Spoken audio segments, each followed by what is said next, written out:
건설 현장 사고의 절반이 가설 구조물 사고입니다. 그런데도 이를 관리 감독해야 할 노동청이 기준에 미달된 사실을 알고도 묵인해왔던 것으로 드러났습니다.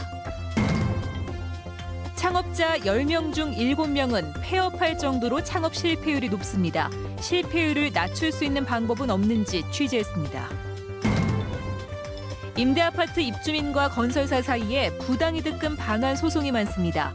명확한 법 규정을 마련하고 분양 원가를 공개하는 대책이 필요합니다.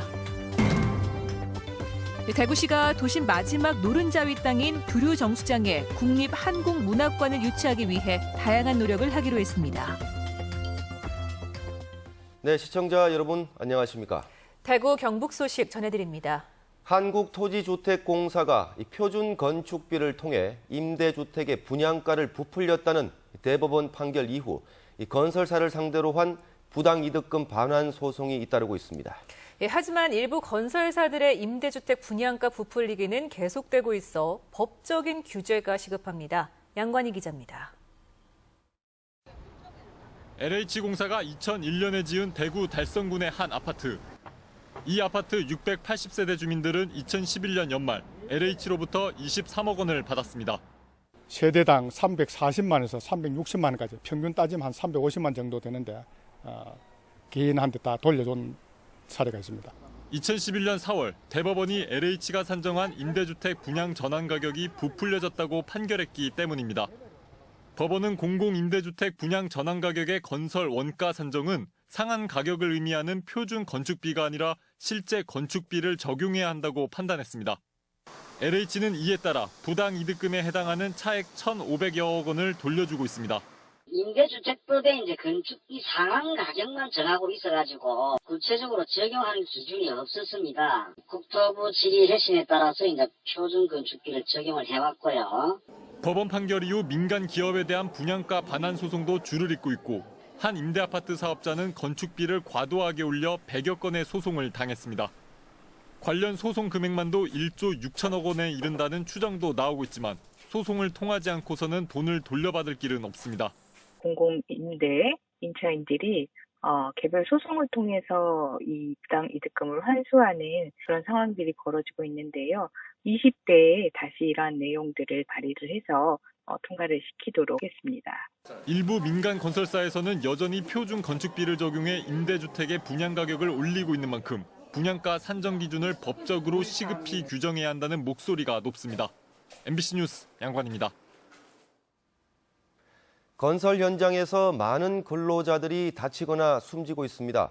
이 부실한 가설 구조물이 가장 큰 원인으로 지목되고 있는데 이 노동청이 위험성을 알고도 묵인했던 것으로 확인됐습니다. 윤영균 기자가 취재했습니다. 거대한 철 구조물이 엿가락처럼 휘어졌고 수백여 개의 파이프가 인도 위로 쏟아졌습니다. 지난해 1월 포항의 한 병원 증축 공사장에서 외벽 가설 비계가 갑자기 무너져 4명의 노동자가 크게 다쳤습니다. 그냥 이렇게 무너진 것 같고 이렇게 앞쪽으로 무너졌으면 저 없었겠죠. 저 밑에 깔렸겠죠. 건설 현장의 재해율은 지난 2008년 노동자 1000명당 6.3명에서 2013년에는 9.19명으로 갈수록 늘고 있습니다. 특히 지난 2013년의 경우 건설 현장에서 사망한 380여 명 가운데 절반이 넘는 200여 명이 가설 구조물에서 난 사고로 숨졌습니다.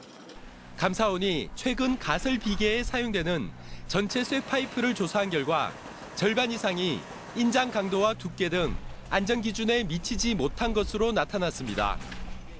예를 들어서 이제 하나가 받는 게 10톤을 받아야 되는데 8톤이나 9톤밖에 못 받는다라고 하면은 하중을 못 견디게 되는 거죠. 그렇게 됐을 때는 이제 대형 붕괴 사고라든지 이런 사고로 이어질 수가 있거든요. 문제는 이를 관리 감독해야 할 노동청에서 이를 알고도 묵인해줬다는 점입니다. 대구고용노동청은 지난 2013년 비계용 쇠파이프 제조사로부터 원래 승인받은 원재료와 다른 원재료를 사용하고 있다는 서류까지 제출받았지만 아무런 문제가 없다고 결론 내렸습니다. 하지만 이 원재료의 80% 이상은 인장 강도 등이 표시조차 되지 않은 중국산으로 매년 2만여 톤, 100만여 개의 비계용 쇠파이프가 전국 건설 현장에 공급됐습니다.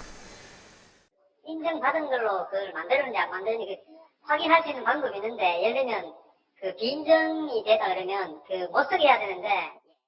감사원은 대구고용노동청 담당 공무원 2명을 징계 처분하라고 고용노동부에 통보했습니다. MBC 뉴스 윤용균입니다. 대구 고용노동청 구미지청은 장학사 시절 여교사에게 성희롱 발언을 한 초등학교 교장 A씨를 징계해 줄 것을 경북교육청에 통보했습니다. A 교장은 지난 2014년 12월 구미교육청 장학사로 근무할 당시 식사 자리에서 여교사에게 성희롱 발언을 한 것으로 알려졌으며, 당시 식사 자리에 함께 있던 다른 여교사들이 진정서를 내 대구 고용노동청 구미지청에서 A씨를 상대로 조사를 벌여왔습니다. 창업자 10명 가운데 7명은 3년 안에 망한다는 말이 나올 정도로 창업의 길은 험난합니다. 베이비 부머 세대를 비롯한 은퇴자들이 쏟아지고 있는 시점에서 창업 실패율을 조금이라도 낮출 수 있는 방법은 없는 걸까요? 권윤수 기자가 취재했습니다. 12년 경력의 어린이집 원장이었던 48살 김영림 씨는 지난달 카페를 창업했습니다. 출산율이 날로 낮아지자 어린이집 장래가 어둡다고 판단해 제2의 인생 설계에 나선 겁니다. 가맹비만 내면 비교적 손쉽게 차릴 수 있는 프랜차이즈 카페도 고려했지만 오랫동안 고민하고 준비한 끝에 자신만의 카페를 열었습니다. 커피를 잘 내리고 잘 하는 것도 중요하지만 그거를 어떤 식으로 어떻게 공부하고 어떻게 해야지 이게 이제 뭐 조금 더 가치를 부여할 수 있을까, 그런 거가 제일 이제 고민이었거든요. 김 씨가 창업을 준비한 곳은 바로 소상공인 시장진흥공단이 운영하는 창업사관학교입니다. 여기서 6개월 동안 창업에 필요한 이론 교육과 해외 탐방, 실무 교육을 무료로 받을 수 있습니다. 가장 눈에 띄는 점은 예비 창업자들이 4개월 동안 직접 영업을 해볼 수 있도록 점포를 열어준다는 겁니다. 이 칼라가 배치된 거 보고 더 신선하게 느껴지니까 이거를 사먹고 싶은 생각이 확 드는 거예요. 그래서 거기에 만족을 제일 많이 했어요. 사업자 등록은 물론 소득 신고와 정산, 홍보 등 실전과 똑같은 교육이 이루어집니다. 실제 창업했을 때하고 똑같은 과정을 겪으시도록 저희가 배려하는 거고요. 그리고 실제 고객으로부터 필요로 하는 것이 무엇인지를 얻어낼 수 있도록 저희가 이제 그것에 가장 중점을 두고 있습니다. 경제 상황이 좋지 않다 보니 많은 사람들이 창업의 문을 두드리고 있지만 10명 중 7명은 3년도 못 버티는 게 현실입니다. 창업으로 더 큰 고통을 받지 않기 위해서는 장밋빛 기대를 갖고 섣불리 뛰어들기보다 전문기관의 도움을 받는 등 철두철미하게 준비하는 게 중요합니다. MBC 뉴스 권윤수입니다. 경상북도가 신도청 시대를 맞아 야심차게 국비 사업을 추진하고 있는데 이 차질을 우려하는 목소리가 큽니다. 총선 이후 여소야대 전국이 되면서 당장 내년 국비 확보가 어려울 것이란 전망이 나오고 있습니다. 박흔식 기자입니다. 경상북도가 목표로 하고 있는 내년도 국가 투자 예산 확보액은 12조 2천억 원입니다. 역대 최대의 국비를 확보했다는 올해 12조 1,200억 원보다 800억 원을 많게 잡았습니다. 신도청 시대 개막과 더불어 경북 발전 전략의 중심으로 설정한 한반도 허리 경제권 육성을 비롯해 미래 먹거리 산업인 스마트 융복합 산업 등 400여 건의 국비 예산을 신청했습니다. 그러나 전국이 여소야대로 변하면서 힘을 잃은 경북은 당장 내년 이 같은 사업을 추진할 국비 확보에 비상이 걸렸습니다. 게다가 여야 3당이 내년 국가 투자 예산을 다가올 대통령 선거용 지역 발전 예산으로 생각해 저마다 확보에 전력 투구할 공산이 있고 경상북도의 고민이 깊어지고 있습니다. 핵심 사업을 갖고 있는 시군과 연계해서 우리 지역 출신 중앙부처 공무원, 정치권 등을 동원해서 체계적으로 대응해 나가도록 하겠습니다. 경상북도는 도청 신도시를 연결하는 고속도로망 구축을 비롯한 광역 SOC 예산 확보에 주력할 방침입니다. 160여 개의 신규 사업은 그렇다 손치더라도 계속 사업에는 도가 요청한 예산이 깎이지 않도록 노력을 기울이기로 했습니다. 교통망 등 SOC 확충이 시급합니다. 또한 경상북도가 향후 핵심 사업으로 추진해야 될 신성장 동력 산업에 대한 예산 확보도 매우 중요하다고 생각합니다. 기획재정부는 곧 각 부처에서 편성한 내년도 정부 예산안을 취합해 최종 검토 작업을 펼 예정입니다. 경상북도와 지역 정치권이 국비 예산 확보에 어떤 역량을 보일지 관심이 모아지고 있습니다. MBC 뉴스 박근식입니다. 공사가 끝난 영주댐에 물을 채워야 하는데 난항이 예상됩니다. 수몰지에 있는 문화재를 옮길 이주단지가 매입조차 되지 않으면서 문화재 소유주들이 문화재 해체를 거부하고 있기 때문입니다. 정윤호 기자가 취재했습니다. 영주 평은에 들어선 영주댐. 공사는 끝났고 머지않아 담수가 시작됩니다. 그런데 영주댐 상류, 벌써 해체됐어야 할 괴헌 고택이 그대로 있습니다. 바로 옆 덕산 고택도 마찬가지. 소유주들이 해체를 거부한 겁니다. 여름 홍수기 전 담수가 시작되면 이들 고택은 자칫 물에 잠길 수도 있습니다. 다급해진 수자원공사. 고택이 침수되는 걸 방지하기 위해서 부덕이 최소한의 침수 피해 방지를 위한 임시 시설을 제방으로서 추진하고자 합니다. 고택 소유주들은 왜 해체를 거부하고 있을까? 영주댐 수몰지 문화재 12동과 비지정 문화재 5동이 이건될 문화재 이주단지.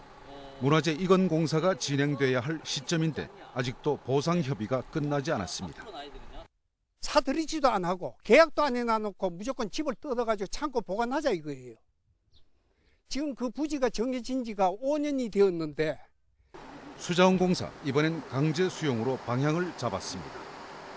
불가피하게 절대 공기를 지켜야 되기 때문에 수용 제기를 위한 법적 절차도 동반해서 병행 추진할 계획입니다. 문화재 이주단지는 당초 다른 곳으로 예정됐다가 이곳으로 변경됐습니다. 처음 3만 평이던 면적도 3번의 변경 끝에 가용 면적 13,000여 평으로 줄었습니다. 단지 지정과 보상 협의 모든 것이 서툴렀고 매끄럽지 못했습니다. 수자원공사는 매번 법을 앞세웠고 수몰미는 협박으로 들었습니다. 감정이 상했고 상한 마음이 폭발했습니다. 5년 동안 뭐 했습니까? 해도 이건 10번도 더 할 수 있는 것을 5년 동안 그냥 가만히 있다가 막 압박을 들이합니다. 댐 건설은 국책 사업입니다. 공공의 이익이 크고 그래서 국민의 협조가 필요합니다. 하지만 국책 사업이란 이유로 공공의 이익이 크다는 이유로 수몰민의 희생을 가볍게 취급할 일은 아닙니다. 수몰지 보상엔 재산과 함께 희생에 대한 보상 개념도 들어 있습니다. 대의에 매몰된 나머지 보상 절차가 매끄럽지 못하면 더 큰 혈세가 낭비될 수도 있습니다. MBC 뉴스 정윤호입니다. 대구와 경북, 울산, 대전을 제외한 전국 13명의 교육감들이 오늘 성명을 통해 학교 미복귀 전교조 전임자들에 대한 직권 면직 방침을 즉각 철회하라고 요구했습니다. 정부는 전교조 전임자 직권 면직이라는 반시대적 조치를 강요하지 말고 6만여 명의 조합원을 가진 전교조의 실체를 인정하라고 주장했습니다. 교육감들은 이어 정부 압력에 따라 직권 면직된 전임자가 발생하면 이들의 복직은 물론 전교조의 법적 지위 회복을 위해서도 최선의 노력을 기울이겠다고 밝혔습니다. 대구의 마지막 남은 노른자위 땅으로 불리는 두류정수장터에 대구시가 국립한국문학관을 유치하기로 했습니다. 대구시는 세계적인 복합문화공간을 조성한다는 계획인데 유치전이 뜨겁습니다. 김철우 기자입니다. 지난 2009년 문을 닫은 두류정수장터는 대구 최고의 입지 조건을 자랑하고 있습니다. 지하철 등 접근성이 좋고 공원과 문화시설들이 인접한 데다 15만 제곱미터의 터는 미래에 충분한 확장 가능성을 제공하고 있습니다. 국립한국문학관은 15,000제곱미터 이상의 터에 450억 전액 국비로 지어지는데 대구시는 버려진 산업부지에 환경과 문화의 옷을 입혀 한국문학관을 중심으로 세계적인 복합문화공간을 조성한다는 계획입니다. 문화가 창조의 어떤 전진기지가 될 수 있는 그런 위치를 가지고 있기 때문에 저희로서는 당연히 대구가 될 거로 기대를 하고 서울시가 은평구를 내세워 도전장을 던졌고 춘천은 강원도 대표, 청주는 충청도 대표로 나서는 등 전국에서 15곳이 유치전에 뛰어들 것으로 전망되고 있습니다. 대구는 부산, 경남 등 영남권 문인들의 지지를 바탕으로 유치에 자신감을 내비치고 있습니다. 광복기와 한국 동란기 때 전국의 문학인들이 대구에서 한국 문학의 미래를 열기 위해서 머리를 맞댄 적이 있습니다. 그러한 정서를 공감대로 하여서 다시 한국 문학의 도약기를 맞이할 수 있을 것으로. 한국 문학의 역사와 태동을 함께한 대구가 한국 문학 발전의 중심지로 다시 설 수 있을지 관심이 모아지고 있습니다. MBC 뉴스 김철우입니다. 문화체육관광부가 오는 2019년까지 450억 원의 국비를 투입할 예정인 국립한국문학관 사업에 경주시와 경상북도도 공동 신청서를 제출했습니다. 경주시는 경주가 신라시대 향가와 금오 신화에서부터 김동리와 박목월 등 주요 문인들의 고향으로 한국 문학의 산실인 점을 내세우며 적극적인 유치 활동에 나설 계획입니다.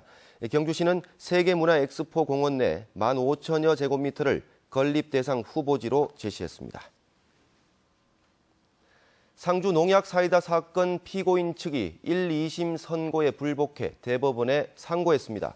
대구고법에 따르면 피고인 83살 박모 할머니 측이 국민참여재판으로 열린 1심에 이어 항소심에서도 무기징역을 선고받자 오늘 변호인을 통해 상고장을 제출했습니다. 박 할머니는 지난해 7월 상주시의 한 마을 회관에서 사이다에 농약을 몰래 넣어 이를 마신 할머니 6명 가운데 2명을 숨지게 하고 4명을 중태에 빠뜨린 혐의로 재판에 넘겨졌습니다. 대구지방경찰청은 장애인과 국가유공자, 다자녀 가구 등 아파트 분양권 당첨 확률이 높은 특별공급 대상자들로부터 청약 통장을 사들인 혐의로 57살 정모 씨 등 3명을 구속하고 이들에게 통장을 판매한 혐의로 30살 A씨 등 23명을 불구속 입건했습니다. 정 씨 등은 지난해 11월 A씨에게 1,000만 원을 주고 청약 통장을 사는 등 아파트 특별공급 대상자 20명에게 1억 7천여만 원을 주고 청약 통장 30여 개를 사들인 혐의를 받고 있습니다. 경찰은 이들이 사들인 청약 통장으로 서울과 경기 지역에서 아파트 분양에 당첨돼 웃돈을 받고 팔아넘긴 정황이 있다며 수사를 확대하고 있습니다. 대구문화방송과 시청자 미디어 재단은 학교 미디어 교육 활성화와 학생들의 미디어 창작 능력 향상을 위해 협약을 체결하고 미디어 분야 창의 인재 양성에 서로 협조하기로 했습니다. 이에 따라 두 기관은 인적, 물적 자원의 적극적인 활용을 통해 다양한 프로그램을 공동으로 개발, 운영하고 자료 제공과 교환, 교육, 연구 등에서도 힘을 모으기로 했습니다.